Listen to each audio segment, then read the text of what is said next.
I live in a small town in Appalachia, the kind of place where nothing really changes and any excitement comes from the outside. One summer, out of nowhere, a traveling carnival appeared in an empty lot by the highway. No one saw the trucks roll in. One morning, the field was bare, and by evening, it was full of lights, rides, and tents. My friends and I decided to go late one night. It already looked run down from the road, the Ferris wheel leaning at an angle, the booths faded and crooked. The second we walked through the gates, I had that uneasy feeling in my stomach. The whole place smelled like gasoline and wet dirt, mixed with fried food and cheap beer. The carnival workers barely looked at us. Most of them had that blank, tired expression, as if they didn't want to be there either. The games were obviously rigged, and the prizes were filthy stuffed toys that looked decades old. Still, we walked deeper into the ground, and that's when I noticed something.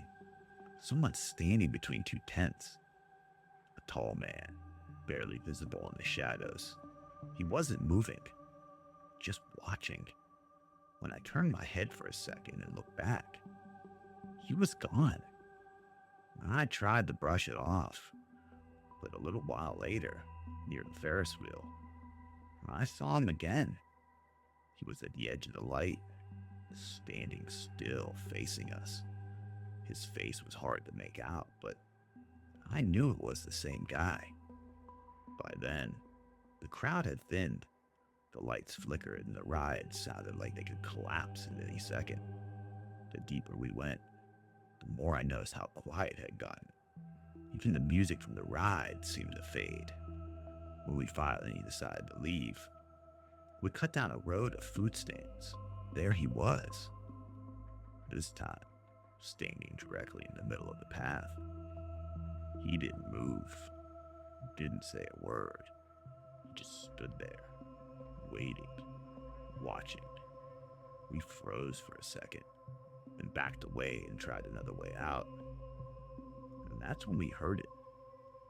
Footsteps, slow at first, crunching on the gravel behind us, then quicker, matching our pace. We broke into a run towards the exit, and when we got to the gate and glanced back, the man was gone. The midway lights buzzed faintly, but the path was empty. The next morning, the lot was bare again. No tents, no rides, not even tire marks. The entire carnival had vanished overnight like it had just appeared.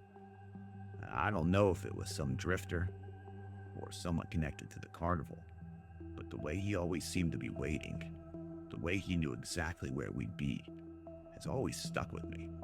In a place like Appalachia, you learn to trust your instincts.